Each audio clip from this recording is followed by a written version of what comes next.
Hello all and welcome back. I received few questions on my last PowerPoint VBA video and I will try to answer them in this video. The first question is from Zangloop and he or she is asking like how to create a input box so that we can take the input from the user on how much to add and subtract rather than creating so many macros. I totally agree with that. So this video will answer this question and here is the preview. When you click on add button, a input box comes up asking for the user input and then that value gets added into the existing text field value. It works in a similar way for subtract button as well. The only difference is the user input will be subtracted from text field value. The next question is from Blazes and he or she is asking when we keep on adding or subtracting, it doesn't stop at a certain number. How to solve this? I'm going to answer this question at the end of this video, so please stay tuned. And the last question is from Ms. Deepthi and she says she was able to create the presentation successfully but she was not able to save it. My sincere apologies that I didn't show that option in my last video, but I will show it at the end of this video. So let's get started. Let's first enable the guides and format the background with any dark color.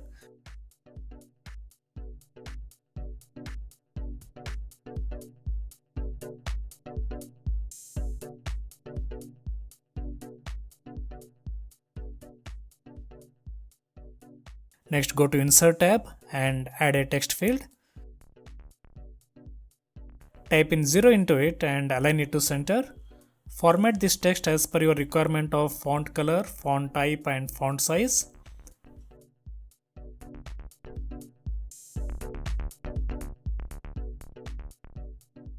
Again, the next important step is to rename this shape under selection pane. Let's name it as counter and we will make use of this name later during our coding process. Next go to Insert tab and draw a rounded rectangle shape. Increase its roundness and create its duplicate by dragging this shape holding down Ctrl and Shift key. Let's select both rectangles holding down Ctrl key, make them no outline and change their fill color to orange. On first rectangle, insert text as add and format it as required.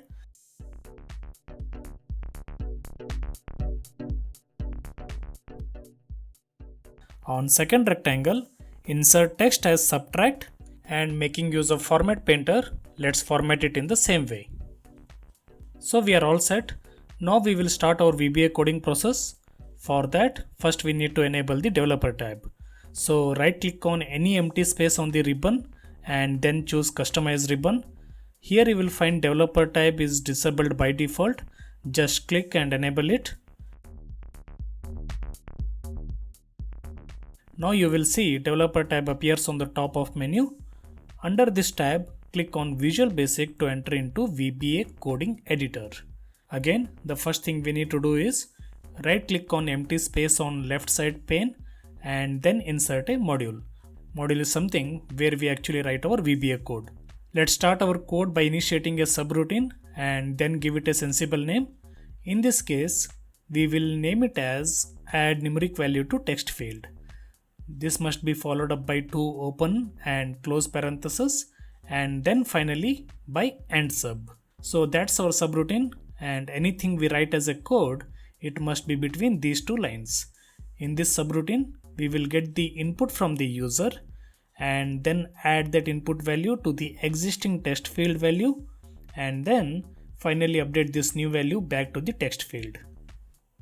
Let's minimize our VBA editor and now we will write a code to get the value stored in the text field so that later we can do some calculations. As we have already seen, to refer any object in PowerPoint, we first start with our current PowerPoint presentation, then refer any specific slide within it. Then among all the shapes available in this slide, we refer to one specific shape by its name. In this case, it will be counter text field. Finally, we refer to the value within this text field. So let's start referring our objects. Press spacebar holding down Ctrl key and that will bring up IntelliSense list. To refer our current presentation, we will select active presentation from this list. Let's separate each object reference by adding a dot between them. Next, choose slides from the IntelliSense list, and since we are working on first slide, we will add 1 as an input for the index number. Next, we need to refer shape by its name. In this case, it will be shape with name counter.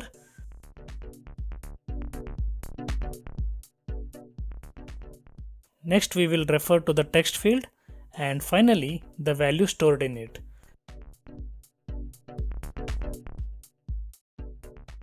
So this entire line of code will refer to the value stored in the text field, but we need to store this value somewhere. So for that, let's declare the variable using dim keyword. Dim stands for dimension in VBA. Let's name this variable as text field value and set its type as integer. We have declared this variable as integer, but the value we are pulling is a text. So let's change this to integer value by making use of int keyword.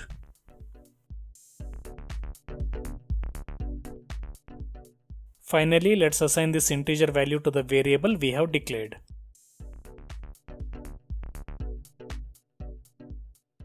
Next, we will take the input from the user. Press spacebar holding down Ctrl key to bring back our IntelliSense list.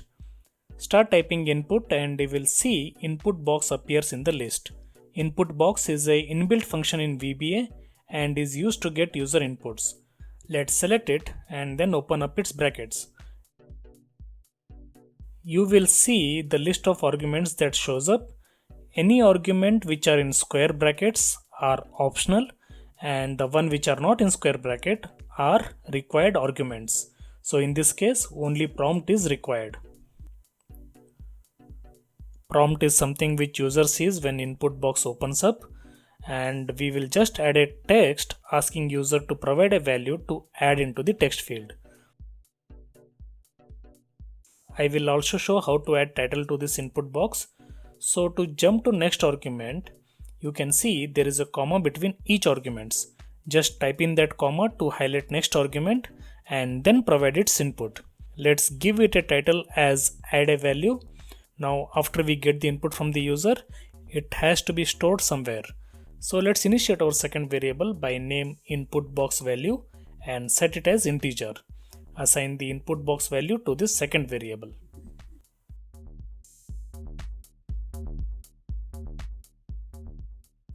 Next, we will add both the values which is stored in these variables, and again that new value has to be stored somewhere. Let's initiate our third variable by name new value, and this will store the summation value of first two variables.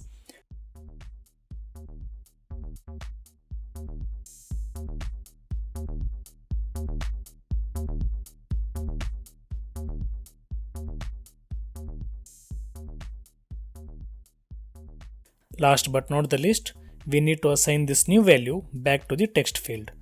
We already have the code referring to the text field value, so just assign that line of code to this new value.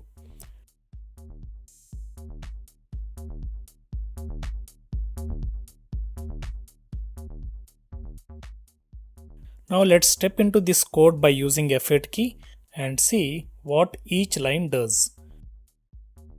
So our first variable will store the value of text field, which is 0 in this case.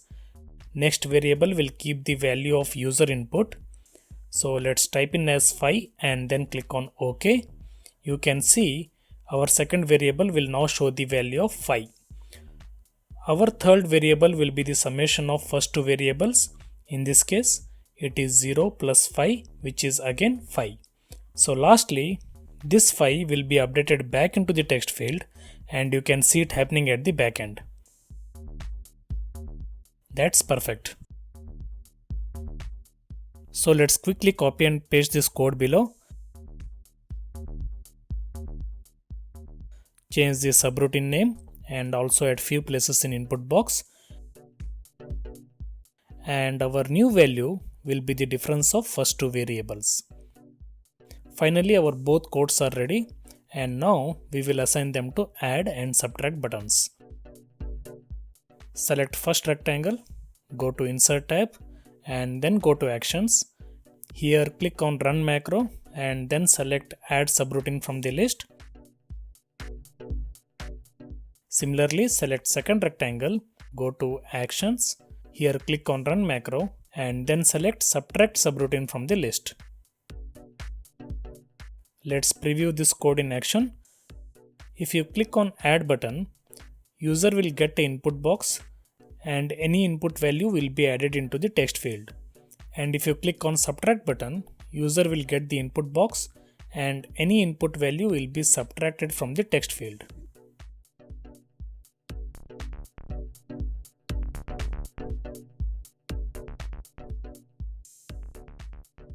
Now I will try to answer the first comment, wherein we are going to stop the addition and subtraction at certain numbers. Means we are going to set the limits. Since we have defined the variables as integer, as per VBA, its default limit will be minus 32,000 to plus 32,000 value. So to set the limits even lesser than these values, we need to make use of if conditions in VBA. Let's go to Developer tab and enter into the VB editor. In our current module, this is the line of code where we update the text field with the new value. So before it gets updated, we need to do some conditional checks. We will add this condition for new value variable by making use of if statements in VBA.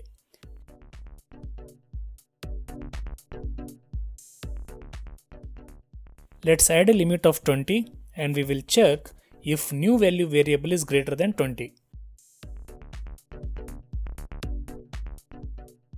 Similar to end sub, we need to end our if conditions as well. So anything between these two lines will be executed only if the above condition is true. Let's first show the message box. It is similar to the input box which user can see, but it will be just a box without any inputs. So let's type in our prompt text as not allowed greater than 20. Next add comma to jump to next argument, which is a message box type. It has many different boxes, you can try them out. Here I will choose VB information, which basically adds a blue color circle into our message box with I within it. Let's give it a title as error. After this message box, we need to exit our subroutine. So if this condition is true, our subroutine will end within this if condition itself and it will never proceed to update the new value into the text field. If this condition is not true, then the code between this if condition will never be executed and the new value will be again updated into the text field. Let's copy and paste this if condition into our second subroutine and change the condition to less than minus 20.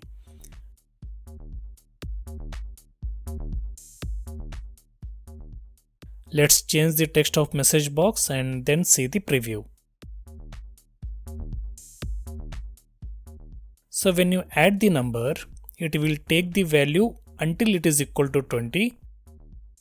If in case it goes greater than 20, user will get this message box.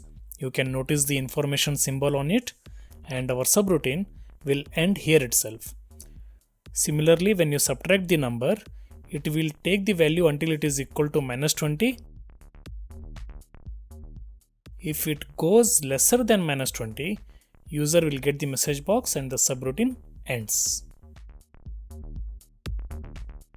Now let's try to answer the second comment, which is on saving this type of presentation files which has VBA code in it. Whenever we write some VBA codes in any presentation and assign them to respective buttons, it is important to save it in a proper file format. So let's go to File, click on Save As and browse for the location. Give any file name and from below Save As type drop down list, we need to choose PowerPoint Micro Enabled Presentation and then save it. And that's it on this video. Hope you all have liked the answers. If that is the case, please subscribe, like, share and comment. Thanks for watching and stay tuned.